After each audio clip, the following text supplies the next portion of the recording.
नमस्कार, स्वागत है आप सभी का न्यूज अपडेट की इस बुलेटिन में। मेरा नाम है सिद्धांत त्रिपाठी। शुरुआत करते एक बड़ी खबर के साथ, जहां उत्तराखंड में एक बार फिर से भूकंप के झटके महसूस हुए हैं।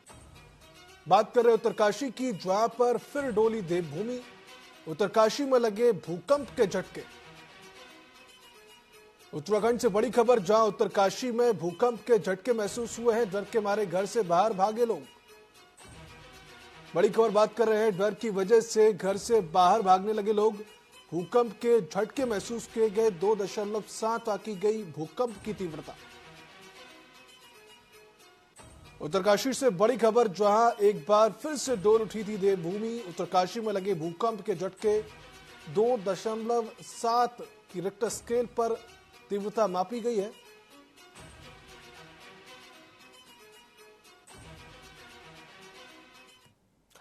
बात कर रहे थे भूकंप के झटकों की उत्तरकाशी में। अब बात कर लेते हैं रुड़की में गुज्जर समाज की, जहां पर कुंवर प्रणब सिंह चैंपियन की महापंचायत स्थगित किए जाने के बावजूद हजारों की संख्या में लंडौरा राजमहल वे लोग पहुंच गए। इस दौरान विभिन्न प्रदेशों से आए गुज्जर समाज के नेताओं ने लोगों को संबोधित किया और शांतिपूर्ण तरीके से वापस लौटने का आह्वान भी किया। वहीं गुज्जर समाज के नेताओं ने एक बार फिर खानपुर विधायक उमेश कुमार के माफी न मांगने पर अगले बुधवार को लंडौरा रंगमहल में महापंचायत करने का ऐलान किया है।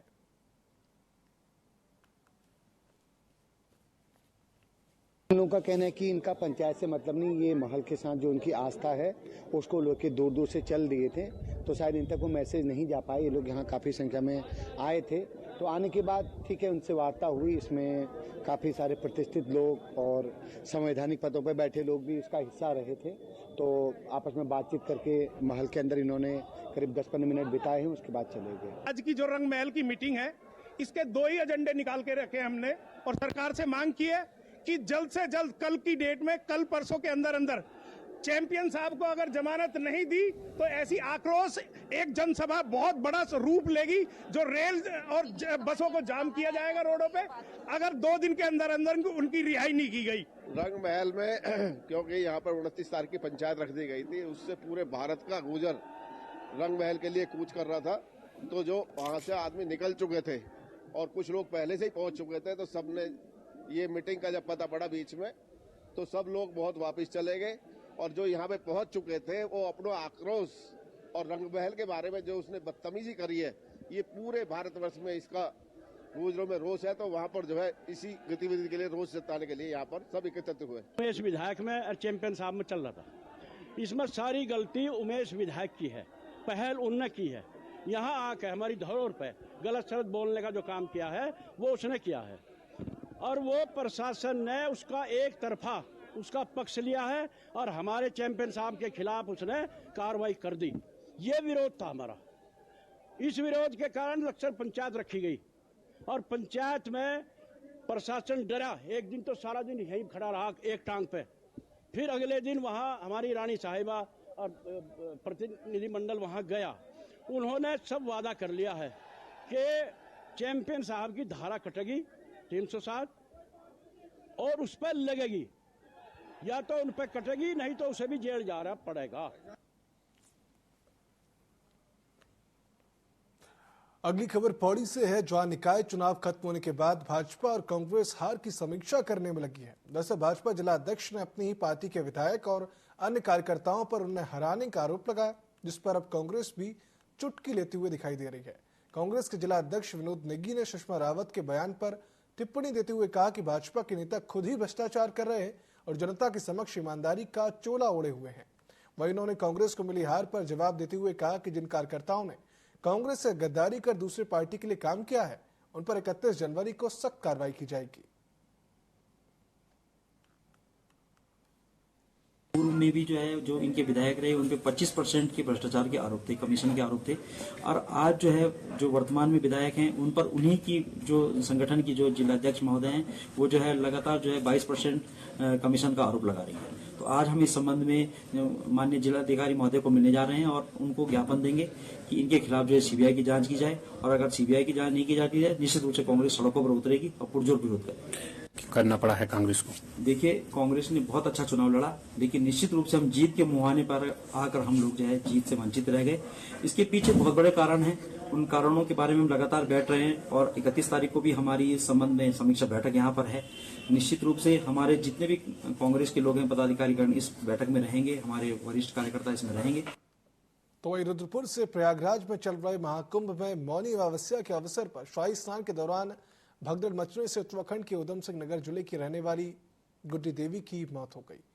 बता दें कि उनके साथ गए पुत्र ने घर पर फोन कर घटना की जानकारी दी तो हादसे के बाद से परिवार पर कोहराम मचा हुआ है। कहा जा रहा है कि किच्चा से 3 बसों में से 250 से अधिक लोग महाकुंभ के लिए रवाना हुए।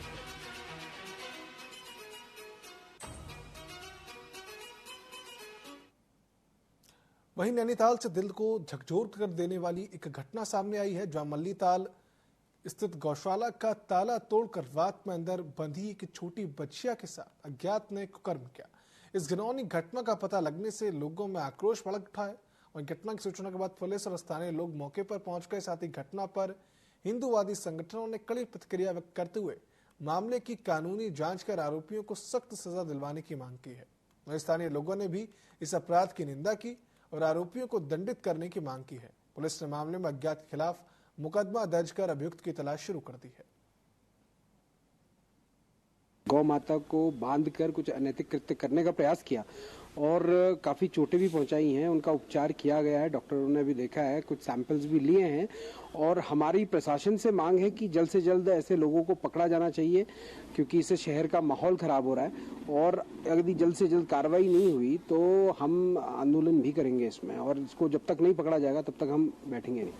ये आज जो है हमें मल्लीताल कोतवाली से एक प्रार्थना पत्र आया था कि एक शिकायत उनके पास आई हुई है कि बेस्टिलिटी का कोई केस दर्ज हुआ है। एक गाय में जो है किसी ह्यूमन के द्वारा अमानवीय कृत्य हेतु जो है किया गया है। इसके लिए किसी अज्ञात व्यक्ति के खिलाफ जो है मतलब शिकायत करी है किसी ने, तो उसके लिए हमसे मेडिकल परीक्षण के लिए उनके द्वारा जो है रिक्वेस्ट की गई थी, जिसके लिए कि हमारे सीवीओ साहब ने, मुख्य पशु चिकित्सा अधिकारी ने जो है भीमताल से कमेटी का गठन करके कर दिया गया था उनके द्वारा। फिर कमेटी के आने पर हमारे द्वारा जो है उसका मेडिकल रिपोर्ट जो है रेडी करके और सैंपल कलेक्शन करके जो है वो फॉरेंसिक जो लैब में भेजने के लिए हमने मल्लीताल कोतवाली में उसको हैंडओवर उन लोग को कर दिया है। मामला मल्लीताल थाना क्षेत्र का है। अंडा मार्केट में गौशाला है, वहाँ पे एक गौवंशीय पशु के साथ क्रूरता का मामला सामने आया है। इसमें एक तहरीर हमें मिली है, सुसंगत धाराओं में इसमें अभियोग पंजीकृत किया जा रहा है। उस बछिया को पशु चिकित्सक के पास मेडिकल के लिए भेजा गया है। इसमें अग्रिम कार्रवाई की जा रही है। देहरादून में स्वास्थ्य मंत्री धन सिंह रावत ने स्वास्थ्य से जुड़ी कई योजनाओं का लोकार्पण किया। इस दौरान मीडिया से बात करते हुए कहा कि आज कई योजनाओं का लोकार्पण किया गया है, जिसमें कि अब से गांधी शताब्दी अस्पताल में सप्ताह के 7 दिन सुबह 8 बजे से लेकर शाम 8 बजे तक बच्चों का टीकाकरण नियमित रूप से होगा। इसके साथ सीएमओ के लिए सरकारी आवास का भी लोकार्पण किया गया है और कहा इन सब योजनाओं से प्रदेश की जनता को बहुत फायदा मिलेगा। इस मौके पर जिलाधिकारी सवीन बंसल, सीएमओ डॉक्टर संजय जैन भी वहां मौजूद रहे। आज देहरादून में लगभग 7 योजनाओं का हम लोग उद्घाटन भी कर रहे हैं और लोकार्पण भी कर रहे हैं। एक तो अब 7 के 7 दिन बच्चों का टीकाकरण जो है नियमित रूप से होगा। दूसरा, ब्लड बैंक की स्थापना कर रहे हैं। तीसरा, हम सीएमओ आवास, हमने पहली बार सीएमओ को आवास दिया है, उसका भी आज भूमि पूजन हो रहा है। चौथा, हमारा जो रायपुर का हॉस्पिटल है वो आप उप जिला चिकित्सालय बन रहा है और उस उप जिला चिकित्सालय में अब हर प्रकार के डॉक्टरों की भी नियुक्तियां की जाएंगी। वहीं अल्मोड़ा के हेमवती नंदन बहुगुणा स्टेडियम में आयोजित योगासन प्रतियोगिता के लिए सुरक्षा व्यवस्था को मजबूत किया गया। बता दें कि 31 जनवरी से शुरू हो रही योगासन प्रतियोगिता में लगभग 250 पुलिस अधिकारी और जवानों को तैनात किया जाएगा। इसके अलावा पीएससी प्लाटून, पीआरडी और होमगार्ड के जवान भी वहां तैनात रहेंगे। साथ ही खिलाड़ियों की सुरक्षा सुनिश्चित करने के लिए स्टेडियम में कंट्रोल रूम स्थापित किया जाएगा। वहीं इस पूरे आयोजन के दौरान सीसीटीवी कैमरों से हर गतिविधि पर नजर भी रखी जाएगी ताकि सुरक्षा में कोई भी चूक न हो। और लगभग मैं मानो 250 के आसपास हमारे पुलिस के जवान और लगभग एक कंपनी की पीएसी हम इसमें तैनात कर रहे हैं। और हमारी टॉप मोस्ट जो प्रायोरिटी है वो ये है कि जो भी हमारे बाहर के और जो खिलाड़ी आ रहे हैं यहाँ के, तो उनको सहूलियत भी रहे, साथ साथ उनकी सुरक्षा का भी पूरा ध्यान रख सकें। उत्तराखंड विद्यालय शिक्षा परिषद के 2025 में होने वाली हाई स्कूल और इंटरमीडिएट की परीक्षाओं की तैयारी को लेकर एक बैठक बोर्ड सभागार में आयोजित की गई। बोर्ड के सचिव ने जानकारी देते हुए बताया कि उत्तराखंड बोर्ड की परीक्षा 21 फरवरी से शुरू होकर 11 मार्च तक होगी। वहीं परीक्षा की तैयारी को लेकर सभी जनपदों के मुख्य शिक्षा अधिकारी, मुख्य संकलन केंद्र और उप संकलन केंद्र के प्रभारी अधिकारियों को बैठक में बुलाया गया, जिसमें कि परीक्षा संबंधित जरूरी दिशा निर्देश दिए गए। वर्ष 2025 की हाई स्कूल और इंटरमीडिएट की जो हमारी लिखित परीक्षाएं हैं वो 21 फरवरी से और 11 मार्च के बीच में होनी है। तो परीक्षा पूर्व तैयारी के लिए आज यहाँ पर सभागार में हमने सभी जनपदों के मुख्य शिक्षा अधिकारियों को और मुख्य संकलन केंद्र, उप संकलन केंद्र के प्रभारी जो अधिकारी हैं उनको बुलाया है और जो हमारे 1245 परीक्षा केंद्रों पर अभी परीक्षाएं होनी है, इनकी तैयारी के संदर्भ में आवश्यक दिशा निर्देश आज परिषद की तरफ से मुख्य शिक्षा अधिकारियों को और उप नियंत्रकों को दिए जा रहे हैं। वर्ष 2000 अल्मोड़ा से नगर निकाय चुनाव में भाजपा प्रत्याशी की जीत पर जिला अध्यक्ष रमेश बहुगुणा ने प्रेस वार्ता कर कहा कि 37 साल बाद भाजपा की जीत हुई। साथ ही उन्होंने कहा कि जनता ने प्रधानमंत्री और मुख्यमंत्री के कार्यों पर मुहर लगाते हुए बीजेपी को जनादेश दिया है। इसके लिए उन्होंने जनता का आभार जताया और कहा कि चुनाव में जारी संकल्प पत्र में बीजेपी ने जनता से जो भी वादे किए हैं उसे अगले 5 साल में पूरा किया जाएगा। मैं अल्मोड़ा जनपद की संभ्रांत जनता का धन्यवाद करता हूं, जो 3 दशक के बाद हमको जीत मिली है। ये जीत हमारी जीत नहीं, जनता की जीत है। आज जनता ने उस बात को सुना है, क्योंकि केंद्र में भारतीय जनता पार्टी की सरकार है, राज्य में भी भारतीय जनता पार्टी की सरकार है और जनता को भी लगा कि इन 3 दशकों में जब बहुत कम काम की उपलब्धि अल्मोड़ा, बिल्कुल एकदम ऐसा कहना चाहिए कि अल्मोड़ा नगर की स्थिति बहुत खराब, दयनीय हो चुकी है। आज जनता को लगा कि केंद्र और राज्य में सरकार है तो यहाँ भी नगर पालिका में बीजेपी की सरकार बननी चाहिए, कि जिससे अल्मोड़ा का विकास और जो सांस्कृतिक नगरी अल्मोड़ा है उसका वो बना रहे। उत्तराखंड में आयोजित राष्ट्रीय खेलों को लेकर प्रधानमंत्री मोदी ने धामी सरकार की सराहना की है। इस दौरान उन्होंने कहा कि धामी सरकार का प्रयास देश दुनिया तक और प्रभावी ढंग से पहुंचे हैं। एक दिन पहले उत्तराखंड में समान नागरिक संहिता लागू हुआ और वहीं खेल और यूसीसी में सबको साथ लेकर चलने की अंतर्निहित भावना को प्रधानमंत्री मोदी ने दिलचस्प ढंग से जोड़ा। साथ ही राष्ट्रीय खेलों को ग्रीन थीम्स के पर प्रधानमंत्री प्रभावित नजर आए तो ई वेस्ट से पदक निर्माण विजेता खिलाड़ियों के स्तर पर पौधारोपण जैसी पहल पर प्रधानमंत्री ने खूब बोला। इसके साथ ही धामी सरकार के चीजों पर प्रधानमंत्री ने उनकी सराहना की है।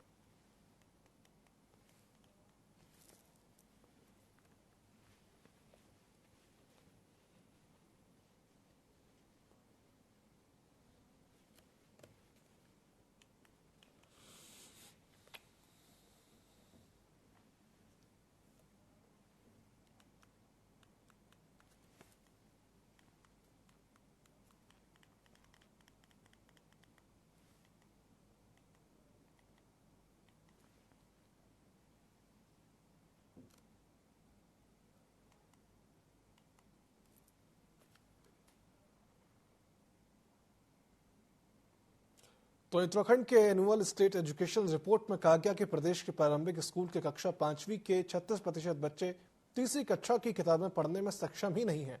इसको लेकर प्रदेश शिक्षा मंत्री धन सिंह रावत ने कहा कि उन्होंने भी रिपोर्ट पढ़ी है, लेकिन जहां पहले उत्तराखंड का देश में 29वां नंबर था, उन्होंने 7000 टीचरों की नियुक्ति की है, जिससे कि अब उत्तराखंड का देश में 12वां स्थान है और कहीं कोई भी कमी रहेगी तो उसको ठीक किया जाएगा।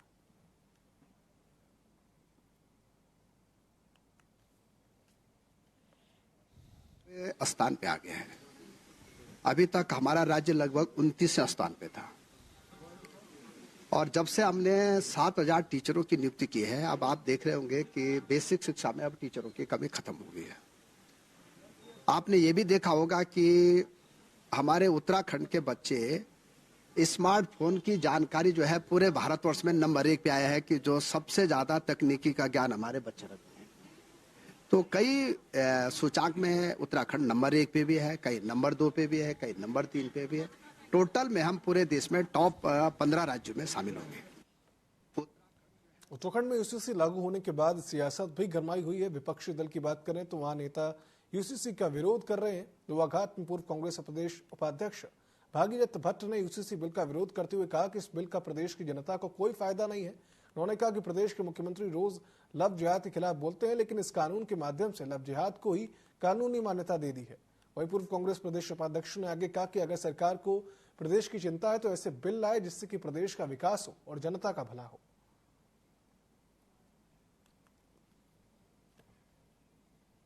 इस कानून के माध्यम से सरकार ने लव जिहाद को कानूनी मान्यता दे दी है।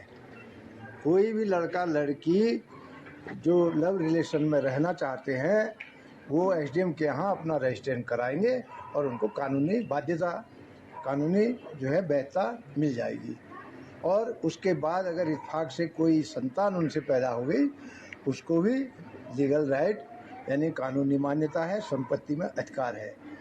जो हमारा सनातन धर्म है, उत्तराखंड को देवभूमि कहा गया है, यहाँ ये कल्चर बिल्कुल हमारे सनातन के एकदम खिलाफ है।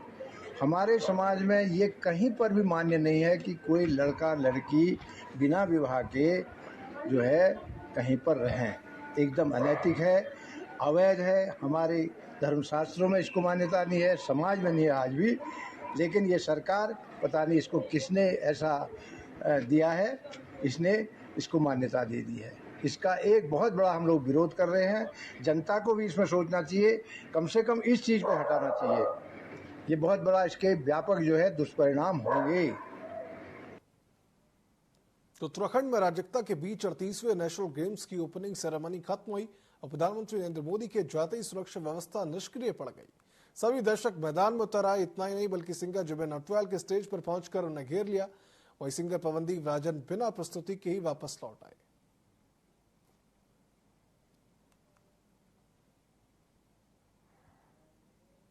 और इस गार्डन के अवसर पर जागेश्वर मंदिर प्रबंधन समिति और प्रशासन की ओर से भव्य दीपोत्सव कार्यक्रम आयोजित किया गया। इस दौरान मंदिर परिसर में 1100 दीप जलाए गए। मंदिर को विशेष रूप से सजाया गया, जहां श्रद्धालुओं और स्थानीय लोगों ने कार्यक्रम में बढ़ चढ़कर हिस्सा लिया।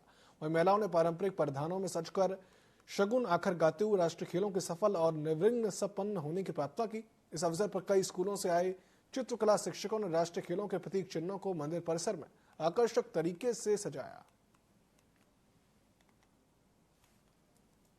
जिसमें जागेश्वर मंदिर समिति के द्वारा 35वें राष्ट्रीय खेलों का आयोजन किया जा रहा है, जिसके उपलक्ष्य में जागेश्वर मंदिर समिति के द्वारा एवं प्रशासन के द्वारा मंदिर में दीपोत्सव का उत्सव मनाया जा रहा है। न्यूज अपडेट के इस बुलेटिन में फिलहाल इतना ही। आप देखते रहिए TV24। शुभ रात्रि।